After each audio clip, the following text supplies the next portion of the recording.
Bonjour et bienvenue sur kartingtv.fr. Aujourd'hui, nous nous retrouvons pour la seconde émission de la saison 2017. Tout d'abord, je tiens à remercier les personnes nous ayant envoyé des messages par rapport à la première émission que nous avons faite sur la course du Coteau. Tout de suite, le sommaire. Agenda, les courses à venir pour la fin du mois d'avril et du mois de mai. Rencontre, Gérard Deschamps, le président de la Ligue Auvergne, nous a reçus sur le circuit de Varennes-sur-Allier. Visite guidée, le pilote X30 Nicolas Ville nous présente le circuit Jean Brun. Championnat de la Ligue Auvergne. La manche 2 a eu lieu à Varennes. Le point sur les courses et sur le championnat.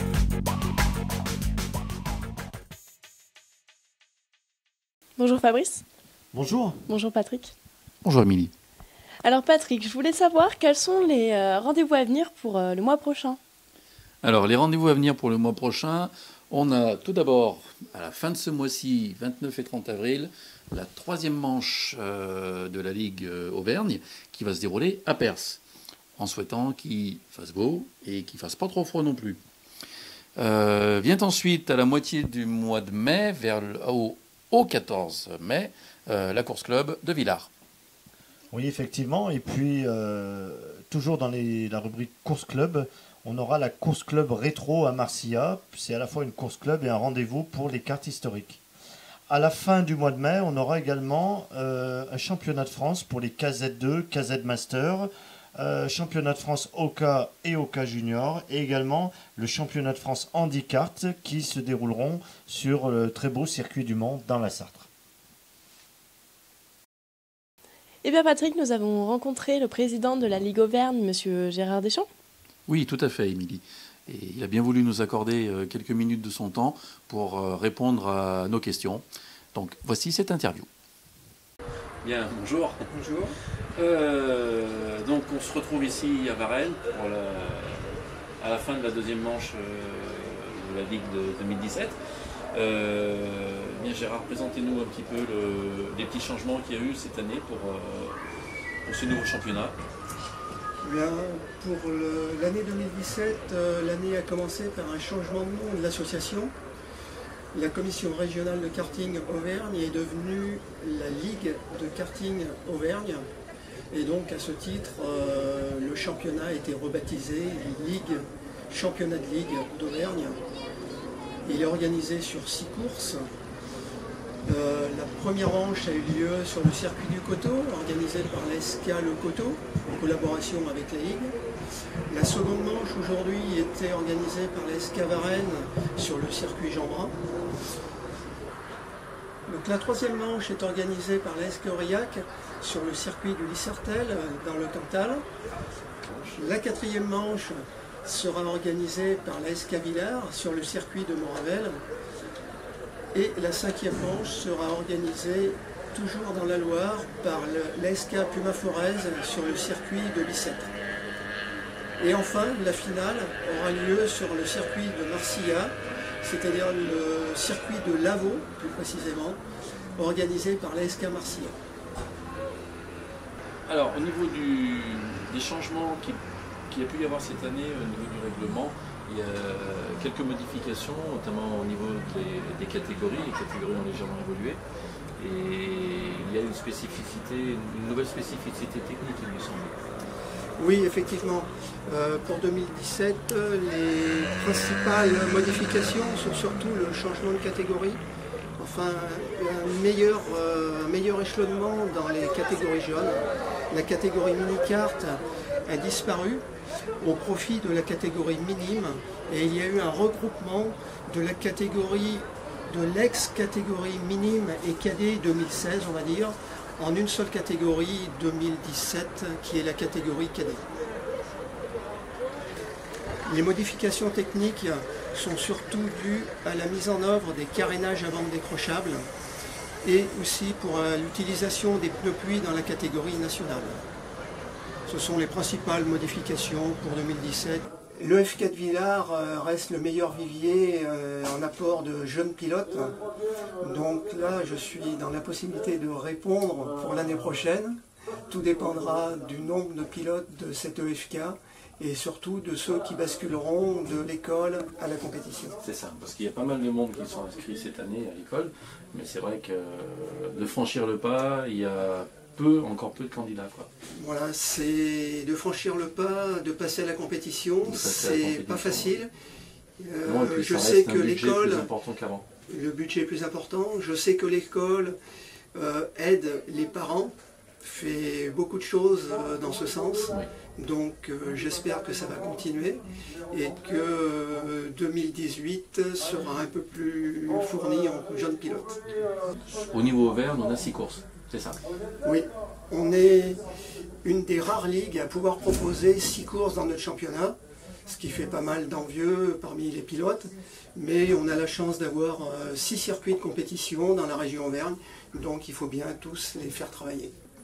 Il me semble que notre Ligue Auvergne est la seule à proposer la gratuité d'accès à tous les licenciés des différentes ASK.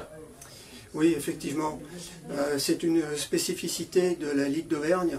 C'est un accord qui a été passé avec toutes les ASK qui possèdent des circuits. Et donc c'est un avantage pour tous les licenciés auvergnats. Et donc j'espère que c'est un accord qui durera, parce que c'est à l'avantage de tous les licenciés. Tout à fait, oui. Très bien, on vous remercie. Nous avons aussi rencontré Nicolas Ville, le multiple champion régional dans la catégorie nationale. Oui, qui connaît aussi très très bien Varennes, puisque l'année dernière il a gagné le Kart Mag et également le trophée Oscar Petit. Donc c'est une piste qui lui porte chance et qu'il maîtrise bien. Tu as pu le rencontrer sur la piste, sur un soleil de plomb. C'était tout à fait. Il faisait relativement chaud et il a bien voulu nous donner ses premières impressions avant de disputer la finale. Donc en voici les images. Bonjour Nicolas. Bonjour. Alors, on se retrouve sur ce week-end à Varennes, oui, avec un super temps. Ah bah là je pense qu'on peut le dire, oui. Ouais, super temps, super course. C'est exactement ça. Très bien. Alors comment ça se passe pour toi? Alors nous on vit un petit peu un week-end compliqué ce week-end, bon ça fait partie de la course automobile, c'est les aléas de la course, mais on progresse, on travaille sur le châssis, le moteur et on avance petit à petit. D'accord. Un petit peu compliqué, c'est le temps, la chaleur qui... Alors oui, c'est vrai que le temps joue, ça c'est sûr, hein, la chaleur, la température ambiante bien entendu. Donc oui, peut-être on cherche. Pour le moment on n'a pas trouvé la panne, donc d'accord, on va voir. Ok. Bon, sinon, la course précédente au coteau? La course précédente au coteau, c'était un petit peu les mêmes configurations, quelques problèmes moteurs, quelques problèmes carbu. Même malgré tout, on a quand même réussi à obtenir un bon résultat, on finit 3e en finale. C'est bien, ouais. Donc un bon résultat dans l'ensemble. Mais on cherche à toujours aller plus haut, c'est un peu l'objectif de chaque pilote d'aller à la victoire. Ah bah bien sûr, forcément, ouais. Après, c'est la première saison que tu fais sur cette catégorie. Tout à fait, donc j'arrive du national, une catégorie supérieure à celle que les enfants. Oui. Donc voilà, j'arrive, je roule principalement avec des personnes qui sont majeures maintenant, donc c'est une nouvelle personne, c'est un nouveau plateau, nouveau matériel à prendre en main, donc les saisons et puis il y a du monde. Tout à fait, des personnes qui roulent au championnat de France ou même à l'international, donc c'est sûr. Bien, alors on va profiter de ta grande expérience en national et tes débuts sur ta nouvelle catégorie. Tu vas nous présenter un petit peu le circuit, on va aller faire un petit tour sur le circuit, voir les endroits un peu stratégiques et tu nous expliqueras comment tu fais, comment tu passes, comment tu appréhendes le virage et tout ça. Pas de soucis, je suis là pour allez, ça. Et ben allons-y.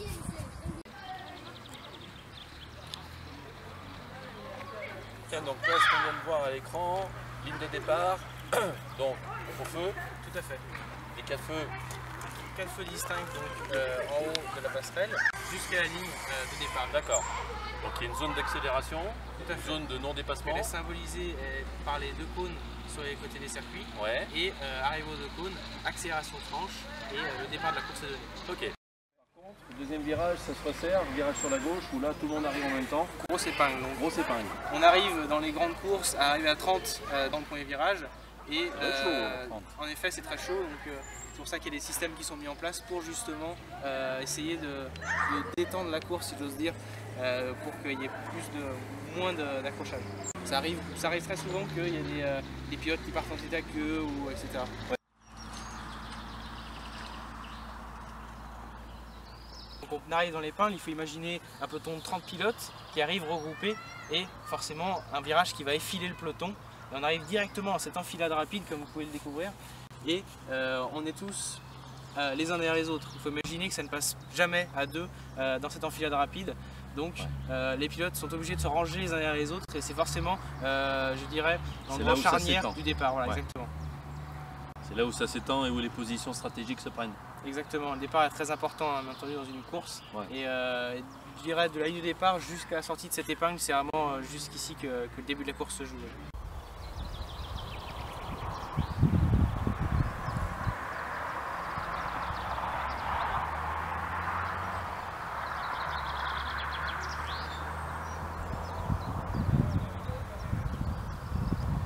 Alors là, une autre partie importante du circuit, Nicolas. Tout à fait, quand on vient à Varennes-sur-Allier, on est forcément attiré par cet enchaînement, je dirais c'est l'enchaînement clé. Donc toute la partie rapide que vous avez pu découvrir sur la gauche, je dirais que c'est là que le pilote encaisse le plus de G, que ce soit sur le cou ou au niveau des côtes. Et ensuite on arrive sur un très gros freinage, qu'on appelle aussi le virage du pylône, en raison justement de ce gros freinage où on va passer de 110 km/h environ à une cinquantaine. Donc un très gros freinage, un virage technique et ensuite on arrive sur ce gauche plutôt lent où c'est je dirais le freinage qui va primer, où on a un virage qui se referme sur lui-même. Il va falloir bien entendu stabiliser les roues avant d'entrer en virage. Ouais, d'accord.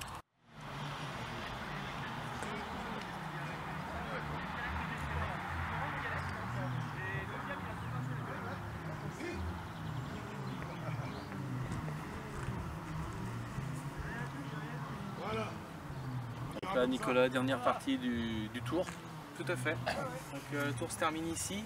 La partie technique avec ce gauche très serré.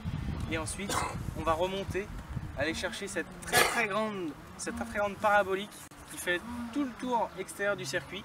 Et on va revenir aller chercher la ligne d'arrivée pour finir ce tour. Et ce magnifique tour, j'ai envie de dire. Ce magnifique tour, tout à fait. C'est 1 km 500 qui sont très beaux. C'est une très belle piste, très rapide. Tout à fait. On te remercie Nicolas pour ta participation et c'est moi qui vous remercie. On te souhaite surtout une très bonne chance pour la finale. Merci bien. Que tu nous refasses un petit podium, ça serait bien encore. Merci bien. En tout cas, merci à toi et à très bientôt. À très bientôt. Bonjour et bienvenue sur kartingtv.fr. Aujourd'hui, dimanche 9 avril, nous nous retrouvons à Varennes-sur-Allier pour la deuxième course du championnat d'Auvergne.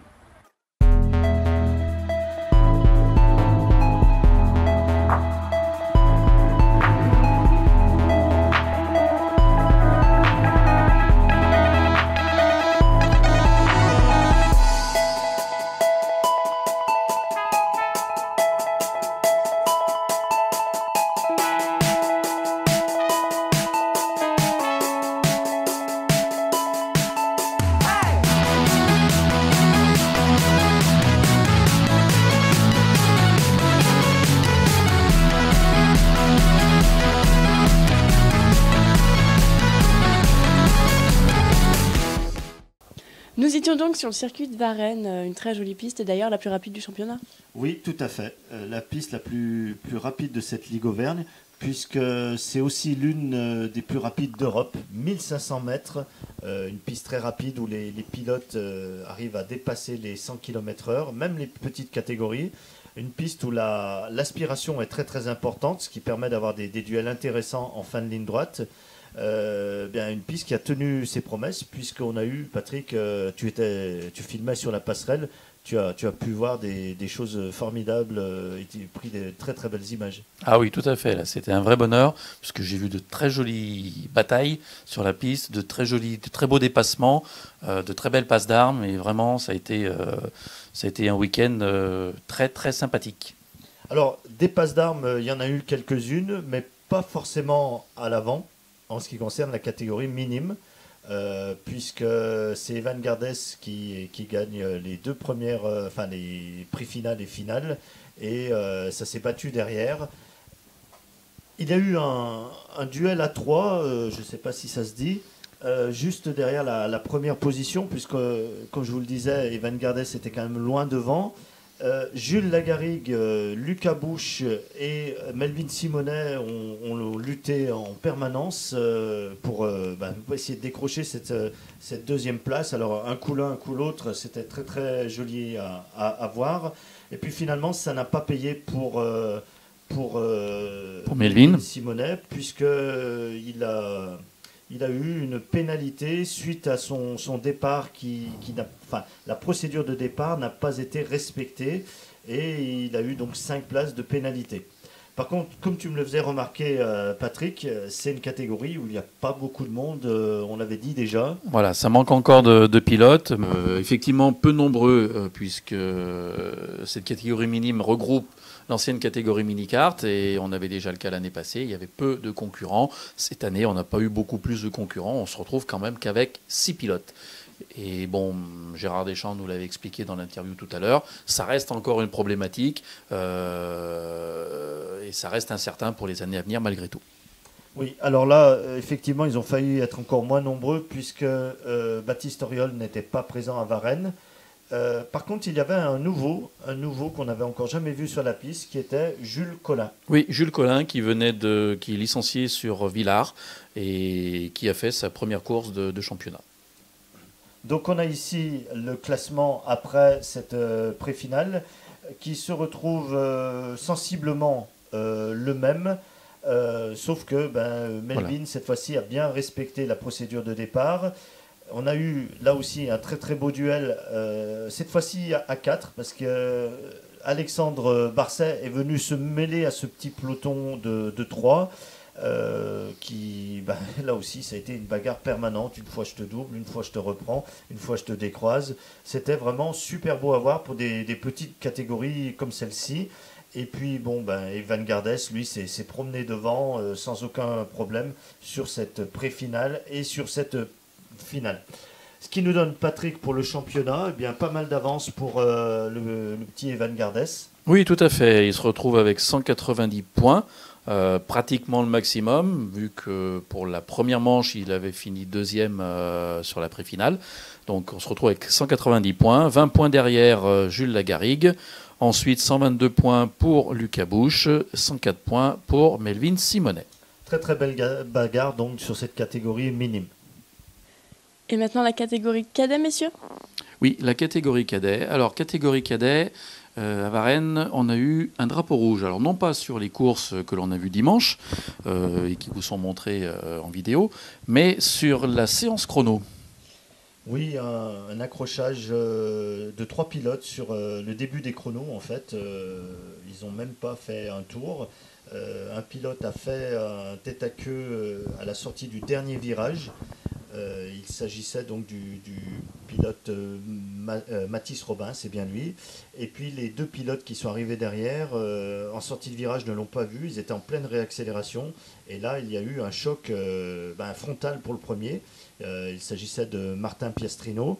Et puis est venu s'ajouter à ça également, j'allais dire Lucas Bouche. Non, il s'agit de son frère. J'ai oublié son prénom. Julien Bouche, pardon. Donc Julien Bouche qui lui par contre a eu le temps de voir un petit peu ce qui se passait devant, mais a quand même touché par l'arrière pour y laisser un arbre, donc il n'a pas pu finir ses chronos. Mathis Robin, on a eu très très peur, finalement il s'en est sorti avec un petit mal au dos. Ouais. Le kart par contre n'a pas pu finir le week-end, ça s'est arrêté là pour lui. Pour Martin Piastrino, bien plus de peur que de mal sur le plan physique. Il a rien eu sur cet accident-là.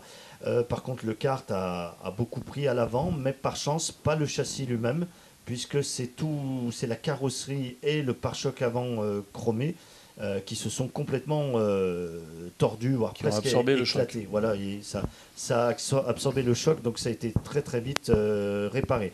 Plus de peur que de mal donc sur cette partie.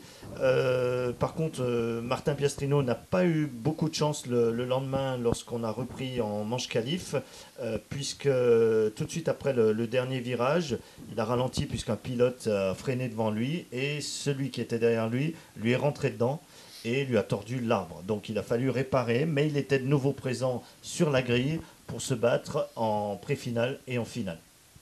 Voilà, donc une séance un peu chaude, puisqu'il faisait chaud à Varennes, les pneus collaient et on sentait l'atmosphère qui commençait à devenir électrique. Ce genre d'événement a aidé à générer cette ambiance.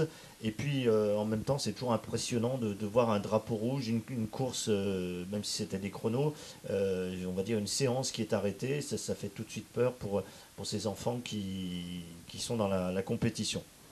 Au final, bon, plus de peur que de mal. On regrette juste que Mathis Robin n'ait pas pu continuer, puisque son châssis était tordu. On espère le voir sur les prochaines courses. Venons-en au résultat, Patrick. Alors, venons-en au résultat. On retrouve aux avant-postes, là aussi, quelqu'un qu'on connaît depuis le Coteau. Voilà, on retrouve un nouveau Sacha Dury qui fait sa nouvelle saison encore en cadet et qui se distingue sur la pré-finale et la finale et qui reste en tête du peloton sur les deux courses. Oui, suivi de très près par Valentin Rébérol. Ça a été donc là aussi très chaud. Ça a été très très chaud. Il y a eu quelques passes d'armes. Valentin passe devant, Sacha reprend. Alors, on a quand même eu de jolis dépassements. Tout à fait. Et puis on le verra après quand on va attaquer les résultats de la finale. Ça s'est fini, mais vraiment la moitié d'un mouchoir poche. Exactement, vraiment... ça s'est fini à quelques centièmes près. Ils sont arrivés quasi roue dans roue. On avait l'équivalent d'un ponton avant d'écart. C'est tout à fait ça.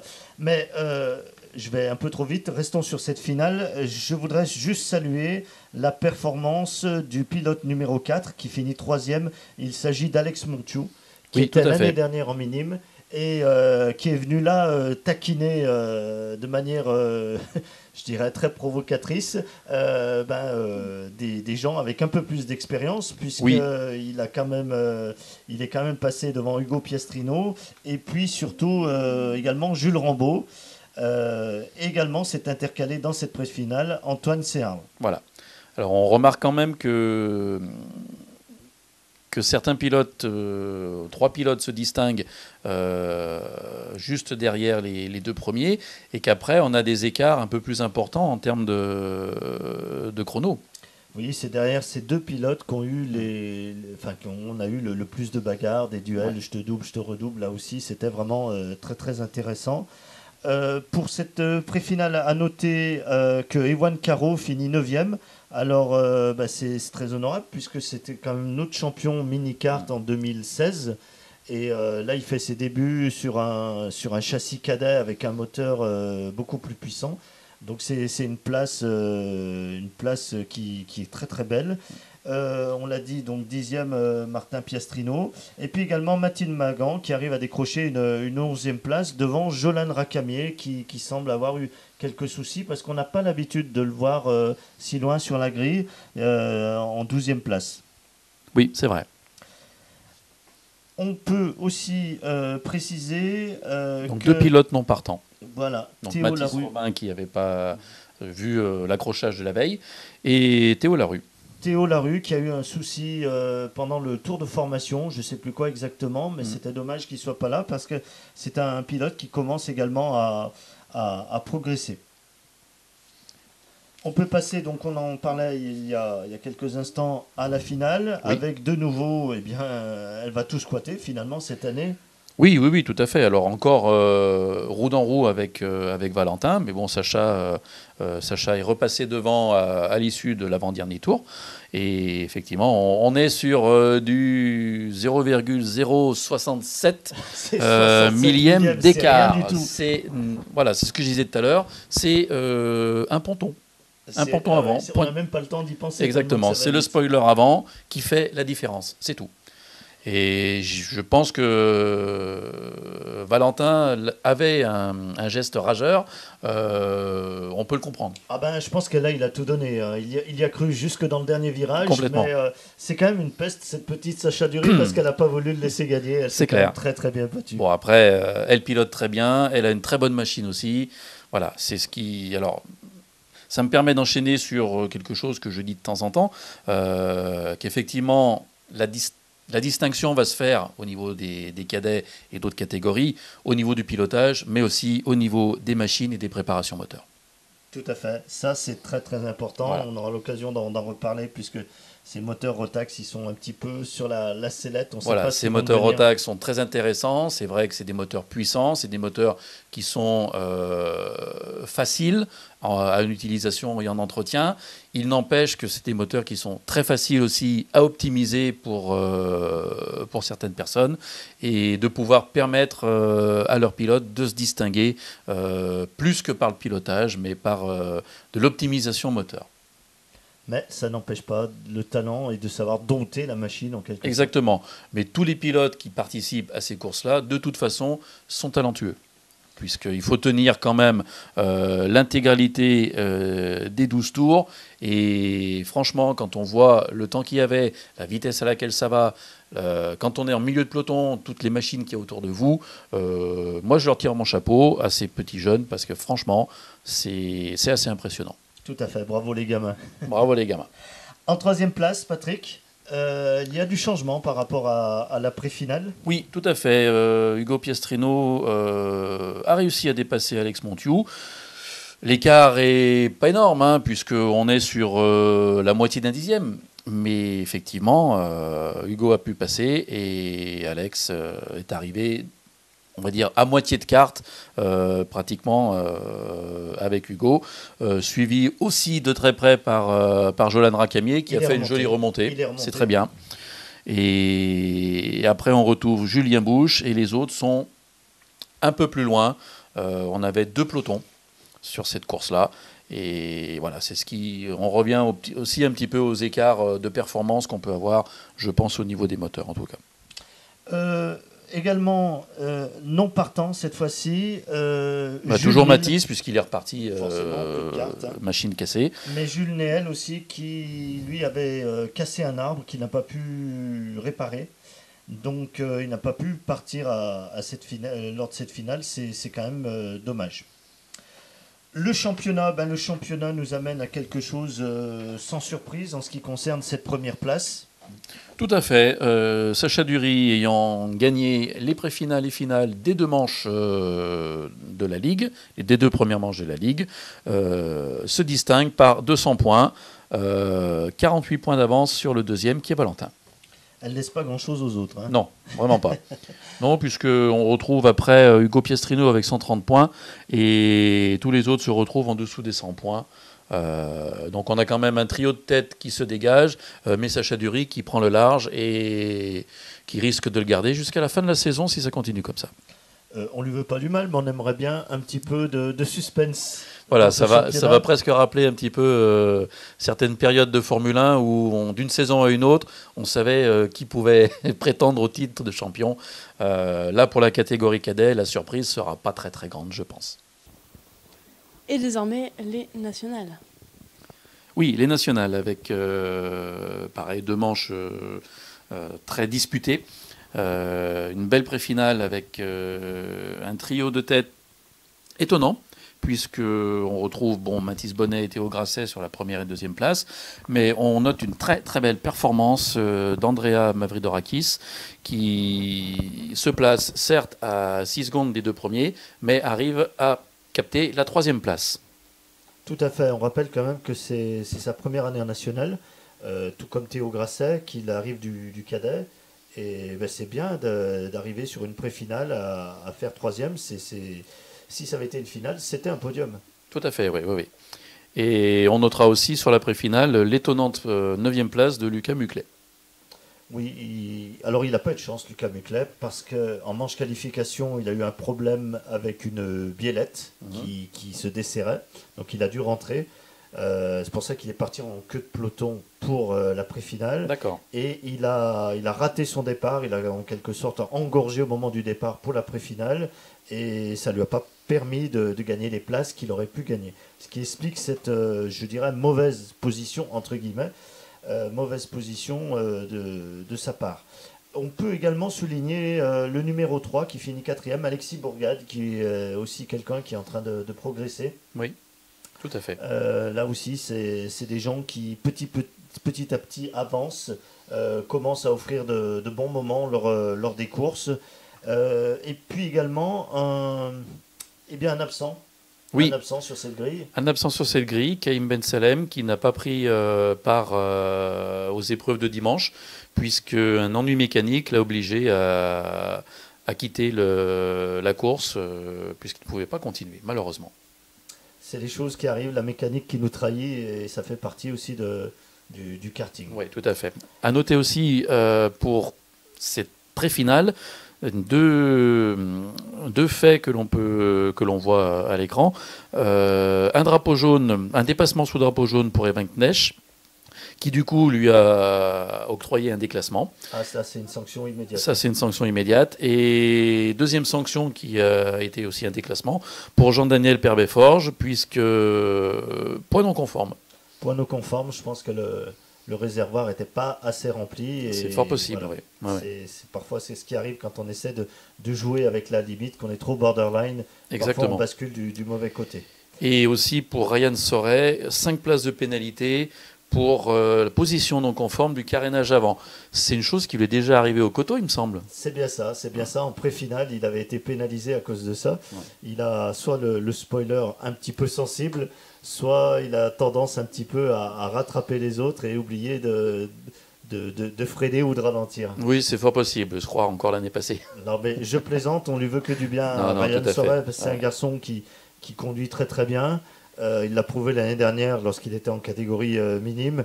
Il faut juste lui laisser un petit peu de temps pour apprendre un petit peu à dompter cette machine qui va quand même très très vite avec un châssis très large pour son petit gabarit. Exactement. Tu as rencontré par contre un garçon qu'on retrouve toujours à la même place, deuxième en finale. Oui, on a eu l'occasion de discuter un petit peu avec Théo Grasset dans les paddocks, et il nous a livré ses impressions pour ce week-end de Varennes. Alors, on va voir tout de suite une interview de Théo. On va simplement finir de regarder cette grille. Pas de pénalité déjà. Pas de pénalité cette fois-ci. On retrouve Mathis Bonnet à la première place, Théo Grasset juste derrière, suivi de très près par Lucas Muclet qui a fait une belle remontée de la 9e à la 3e place. Alexis Bourgade s'octroie la 5e place. Juste derrière, Alexis Romiguière. Oui, à noter également la remontée de Evan Knecht. Oui, tout à fait. Qui a réussi à remonter jusqu'à la 6e place. Ainsi que Jean-Daniel Perbeforge qui remonte aussi à la 8e place. Et une déception sur la fin de cette grille, puisqu'il était bien placé en pré-finale, mais... Oui, partant en 3e place, Andrea Mavridorakis se retrouve 13e, à 7 tours, n'ayant pu finir...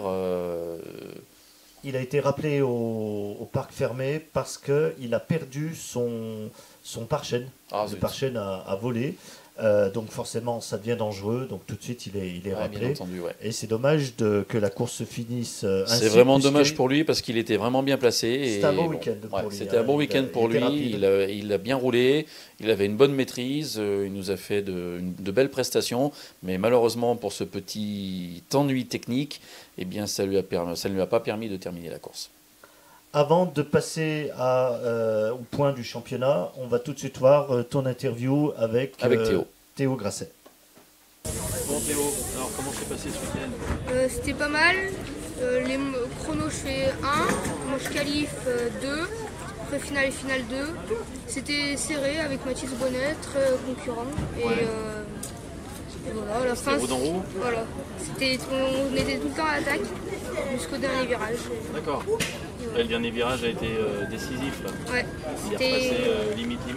Il est repassé et j'ai fini à 3 centièmes de lui. Ah disons, oui, c'était effectivement très serré. Et le week-end dans l'ensemble, tu étais content? Oui, j'étais très content. Merci au Team Motors qui m'a beaucoup aidé. Et Winmax pour la moteur et Esprit pour le châssis. Très bien. Tu es prêt pour Perse? Ouais, ça va être. Je pense que ça va être chaud aussi. C'est pas la même configuration de piste. Voilà, mais il y a quand même des grandes lignes droites. Ouais. Il y a quand même une très grande ligne droite en montée en plus. Donc, on verra bien. Ça va être des réglages différents. Oui, je pense que ça va pas être du tout les mêmes. Après, on verra bien parce qu'il va pleuvoir, ce sera pas. On sait pas. Et oui, après ça va dépendre des conditions météo. Voilà. Bien, merci Théo. Merci, à bientôt. Au revoir. Bien, donc sans surprise en national à l'issue de ces 2 premières manches, on retrouve Mathis Bonnet avec 200 points. Il n'a pas l'intention d'attendre les copains. Là, Oui, non, il n'a pas vraiment... oui, tout à fait. Théo Grasset, 135 points, 122 points pour Lucas Muclet. Donc on a quand même... C'est pareil, c'est un peu comme en cadet avec Sacha Dury. Mathis Bonnet squatte la première place et pour l'instant semble indétrônable. C'est l'expérience qui paye de toute façon, hein. Même Tout à si fait. les autres sont très rapides derrière et très volontaires. Je pense qu'il connaît très bien la catégorie. Il connaît bien la catégorie, c'est pas sa première année, donc bon voilà, il a quand même l'expérience que n'ont pas encore ni Théo, ni Lucas Muclet était quand même présent l'année passée, il me semble. Mais bon, Théo Grasset, c'est sa première année, donc il s'en sort quand même pas trop mal, je trouve, pour ce début d'année. On va suivre donc cette catégorie nationale où ça bagarre énormément. Ça nous promet donc de belles... Tout à fait, beaux sur duels. les courses à venir, ça risque d'être très intéressant. Je vois, messieurs, que vous êtes régalés en national. Passons maintenant à la catégorie des X30. Oui, tout à fait. On s'est régalé de la même manière d'ailleurs. Pour 2 choses, le nombre de concurrents, parce qu'il y a beaucoup de monde. Et beaucoup de monde sur cette piste-là, ça donne des courses assez spectaculaires.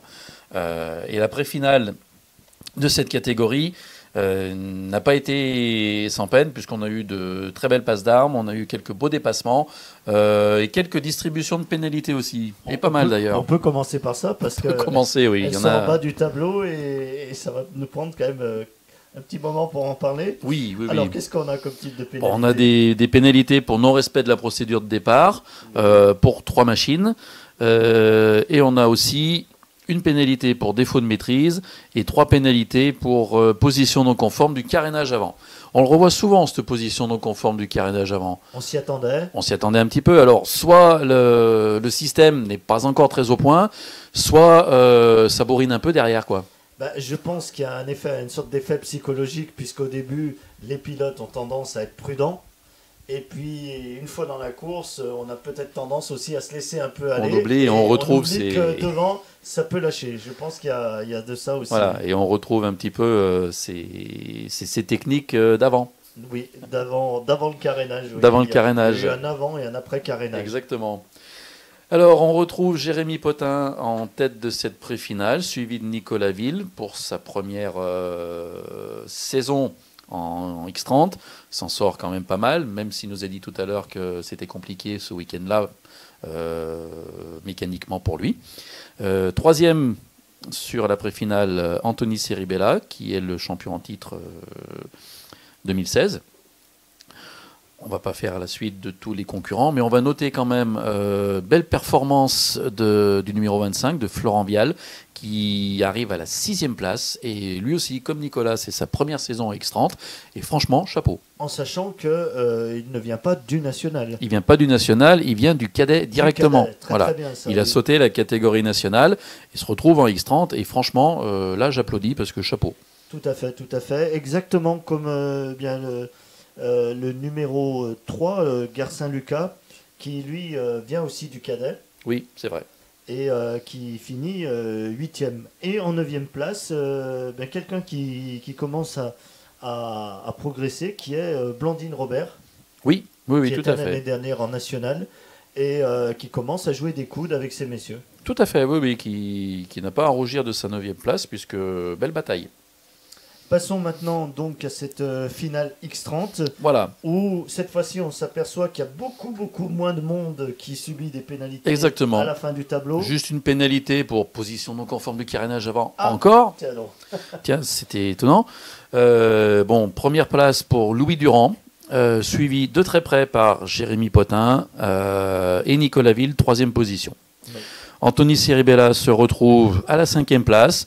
Un week-end peut-être moins intéressant pour lui, moins prolifique en tout cas.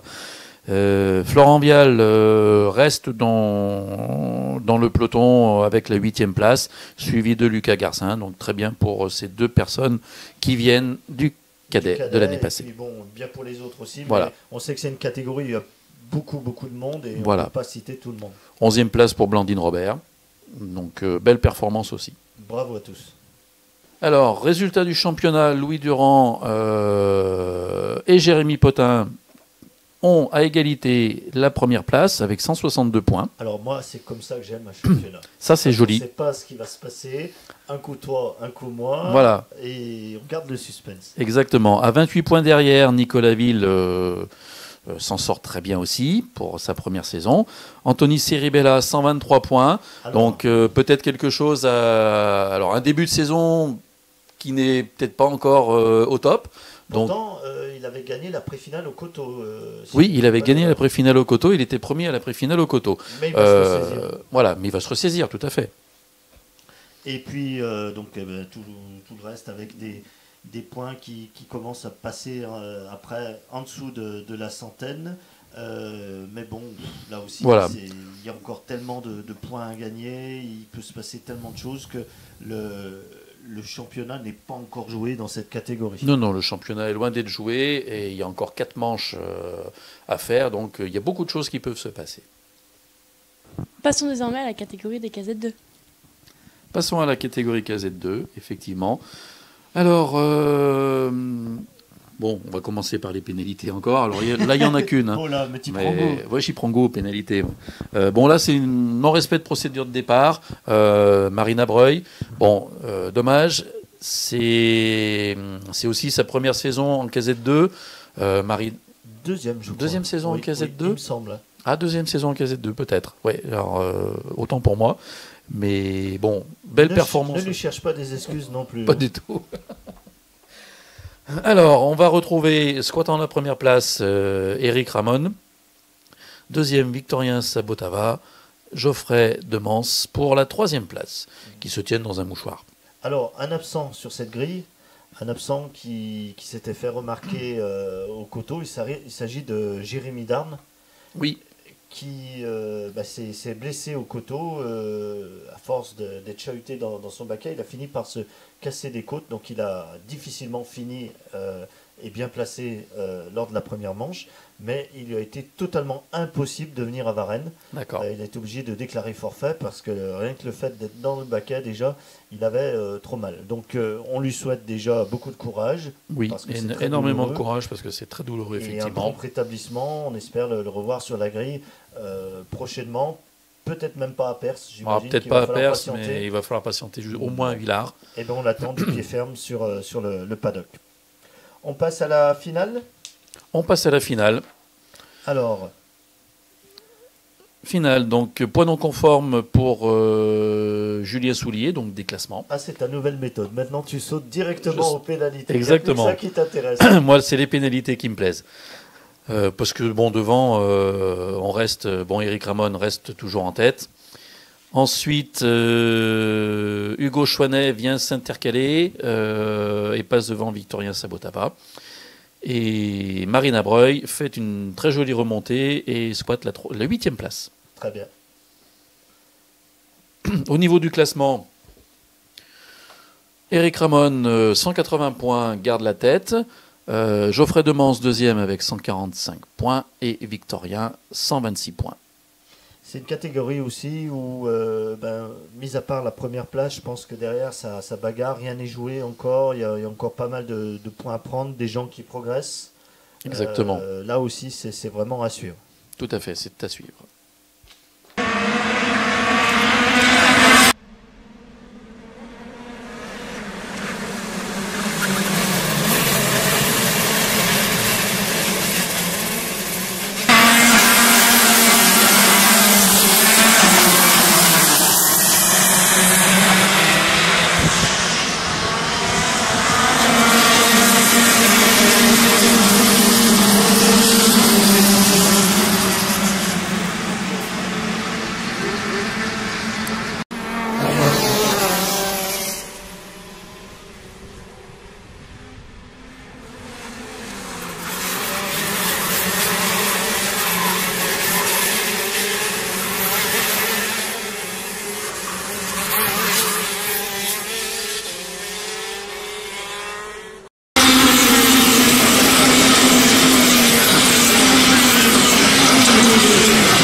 Désormais, la dernière catégorie, les casettes de master.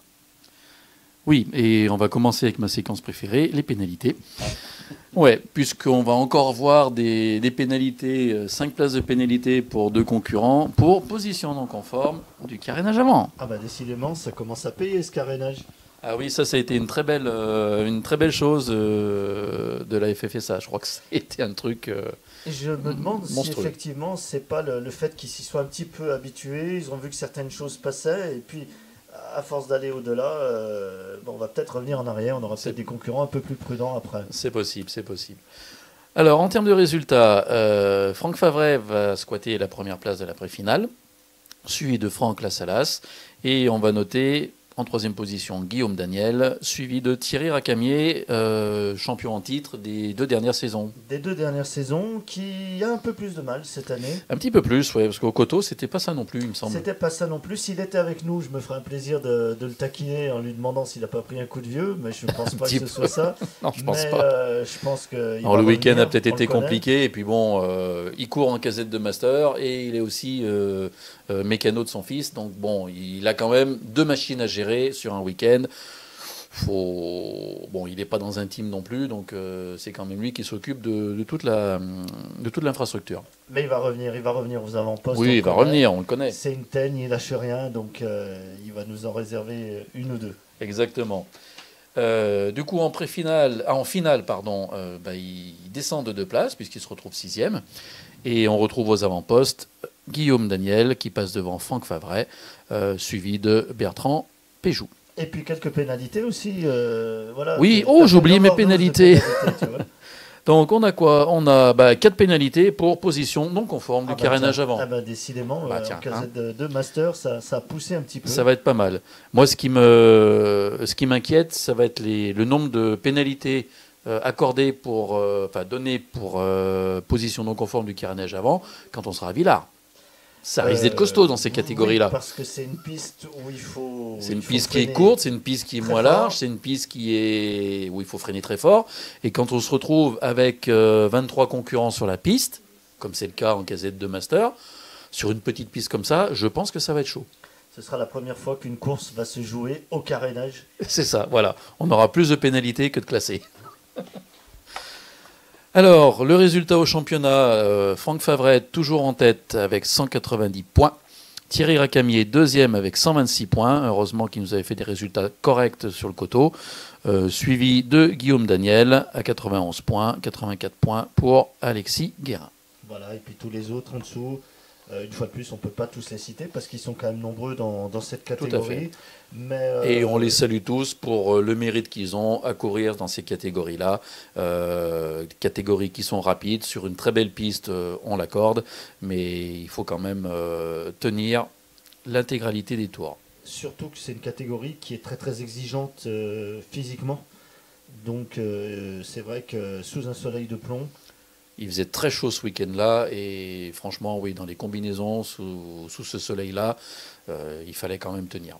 Bravo à tous, une fois de plus. Voilà, bravo à tous les participants. Et maintenant, une petite revue de presse avec le Kart Mag, donc le Kart Mag de ce mois-ci. Leur nouveau Kart Mag que j'ai trouvé vraiment très intéressant ce mois-ci, puisqu'on a pas mal d'explications sur la pratique du kart, l'équipement, la présentation des drapeaux, pas mal de choses pour les gens qui débutent, parce qu'il n'y a pas que des gens expérimentés dans le karting. Tout à fait, et oui. c'est important de pouvoir trouver des informations quand on commence. Exactement, mais d'ailleurs chaque année ils nous font un guide du kart bien débuté, bien pratiqué. Voilà. Chaque année on a droit avec les nouveautés. Ça peut paraître redondant, mais effectivement, c'est parfois utile pour les gens qui nous rejoignent dans ce milieu. Tout à fait, parce qu'il y a des personnes qui peuvent venir d'année en année et débuter dans cette super catégorie. Alors, quand on débute, justement, on est soit en minime, soit en cadet, soit en national, et on en parle dans le Kart Mag, il va y avoir du changement pour 2018. Ils commencent à préparer le terrain. Voilà. On va parler du Rotax. On va parler du Je sais que Rotax. c'est toujours quelque chose qui Ça, de toute qui façon, t'agace. un petit peu. Mais bon, on va effectivement en parler, puisque l'année prochaine, effectivement, appel d'offres pour le moteur, pour le moteur, pour le châssis. Et voilà. Donc tout à refaire. Donc messieurs, mesdemoiselles, qui avaient acheté du matériel pour rouler cette année, bah, revendez-le vite. Oui, parce que ça ne va pas valoir grand-chose si Non. tout change. Si tout change, Si tout parce que change. là aussi, il y a un parc tellement important à remettre en route. Voilà, donc, Est-ce qu'il y aura suffisamment de stock? Combien ça va coûter? Parce qu'il y a un paquet de moteurs Rotax qui sont sur le secteur. Est-ce qu'on Exactement. peut tout changer? C'est un gros casse-tête. si là on aussi. suit malheureusement encore la logique qu'on a eue pour le changement, passer du moteur Honda au moteur Rotax pour les catégories mini-kart et puis le moteur Rotax pour toutes les catégories avec l'évolution du moteur, eh ben, ça a encore une incidence sur le portefeuille. Oui, mais est-ce que c'est pas un mal nécessaire, puisque tu le faisais remarquer tout à l'heure pendant les résultats, il y a quand même des disparités d'un moteur à l'autre. Et Oui. ça, il n'y a que le Rotax qui le permet, puisque les gens du X30 nous disent c'est l'intérêt du X30, c'est que la plupart des moteurs sont identiques. Je crois qu'il y a seulement 2 dixièmes maximum d'un Tout à moteur fait. à l'autre. Ouais, voilà. Après, le Rotax, au départ, c'était quand même ça. C'était quand même pour mettre tout le monde au même niveau.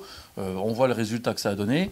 Au début, les moteurs devaient tous être plombés. Maintenant, les plombs, on s'assoit dessus, quoi. Oui, et puis bon, c'est un peu la course à l'armement. On sait que les Rotax passent par certaines mains qui savent les optimiser. Exactement. Il y a Bravo, des... c'est du talent en tant que C'est très bien. mécanicien, mais Ouais. c'est au détriment d'autres qui ont peut-être moins de moyens. Voilà, ceux qui ont moins de moyens, finalement, se retrouvent à se battre en milieu de peloton ou en queue de peloton, alors qu'ils sont aussi méritants en termes de pilotage que ceux qui sont devant.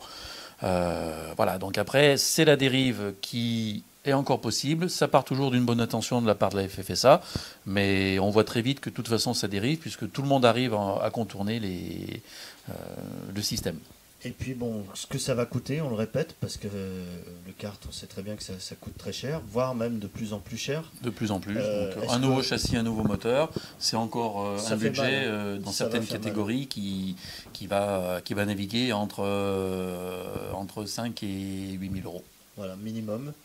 Tout ça pour le mettre aux normes, on va dire normes internationales. C'est un peu...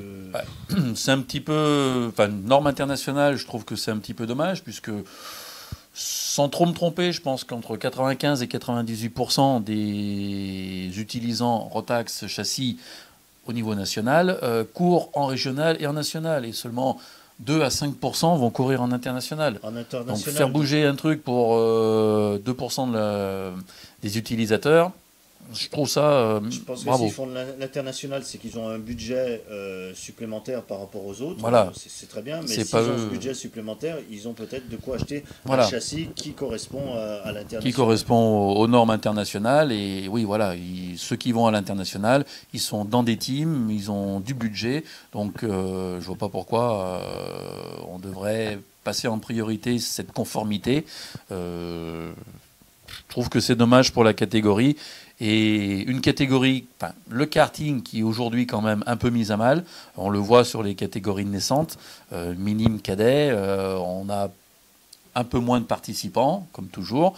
Donc là, c'est encore quelque chose qui va nous faire de moins en moins de participants et des catégories qui risquent de disparaître faute de concurrents. C'est le risque. Donc attention, 2018, à pas se planter parce que c'est quelque chose qui peut provoquer un déclin du nombre de participants. Exactement, ouais, tout à On nous fait. avait vendu un moteur évolutif du mini-kart à l'époque jusqu'au national. On s'aperçoit que ça risque de changer. Ouais. Peut-être qu'ils vont commencer par changer seulement les petites catégories. On change aussi le châssis. C'est à prendre avec des pincettes. On est au cœur du casse-tête. On est au cœur du casse-tête. Donc FFSA Karting, si vous nous entendez. Voilà, donc j'espère que ce petit débat aura donné aux gens de lire ce numéro du Kart Mag. Nous avons aussi sélectionné, Émilie, s'il te plaît, pour nos internautes qui puissent le voir, un hors-série de sport auto, très très bien fait, sur les 70 ans de course de Ferrari, donc très épais, et qui a été donc écrit par Jean-Louis Moncet, la Bible de la F1, et Johnny Reeve aussi, qui œuvre dans le sport mécanique depuis Très tout longtemps. aussi longtemps, on va dire. Voilà. Donc, petite revue de presse avec deux choses différentes, mais pourquoi pas complémentaires, Préfacé par Jean Alési. en plus. Bien, et on se fait maintenant une petite aparté avec une séquence jeu vidéo. Bien sûr, avec le jeu vidéo Project Cards, nous allons vous montrer quelques images de cartes pour vous régaler. Welcome to the world of kart racing. This is where many successful racing champions started out, and a great place to learn the basic principles of competitive racing. You'll start out in a short national series, followed by the Entry Karts Championship. Each round features a sprint race and a main race. Points are scored by the top 8 finishers. Bonus points are awarded for fastest qualifying time and fastest race lap time. The pit lane is open for refueling, repairs, and tire changes. It's time to start your karting career.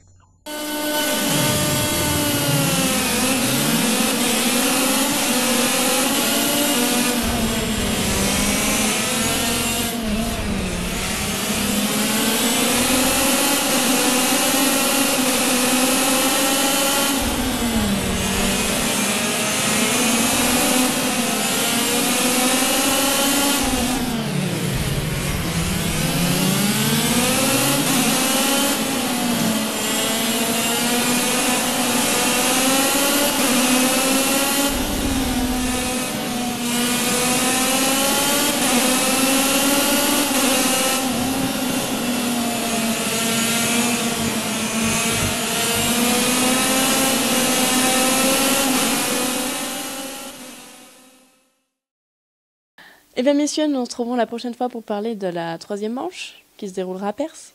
Tout à fait, 3e manche, donc nous serons en plein milieu du championnat. Oui, les dés seront jetés en grande partie, donc il ne faut pas rater ce rendez-vous. Ah non. On vous fera un compte-rendu là aussi. Tout à fait. En attendant, on va se croiser sur les pistes. Exactement, sur les entraînements, et tout ça. Et quelques courses clubs, éventuellement. Aussi, on vous a donné le programme. Voilà. On espère vous voir.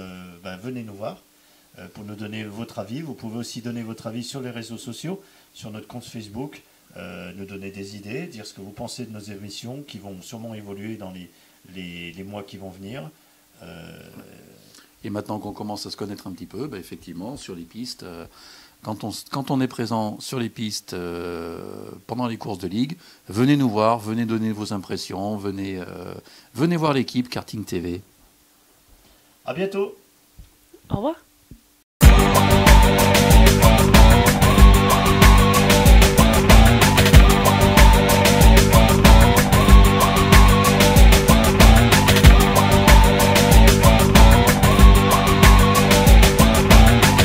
Bonjour et bienvenue sur kartingtv.fr. Bonjour. Bonjour et bienvenue sur kartingtv.fr. Aujourd'hui, nous nous retrouvons pour la 2e édition de... Bonjour Fabrice. Bonjour. Je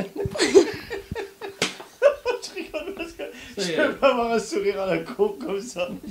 Eh bien Patrick, nous avons rencontré le président de la CRA Auvergne. On mettra des sous-titres, t'inquiète pas. Eh bien Patrick, nous avons rencontré le directeur de l'usine. Nous étions donc à Varennes, une très très jolie piste, d'ailleurs la plus rapide du championnat. Stop, arrête-toi. Oh, je suis à Varennes. Ah là, on est à Varennes là. Oh, c'est trop cool Varennes. Jure, fais voir. Patrick, bonjour. Bonjour. Bonjour. Bonjour. Putain, c'est con, c'était bien. Une piste très rapide où les pilotes dépassent, même pour les petites catégories, dépassent les 100 km². 100 km². Putain. T'es con, toi. Mais t'es con, toi. Mais c'est elle qui est con. On reprend. On reprend. Putain, on était bien en plus. Attends.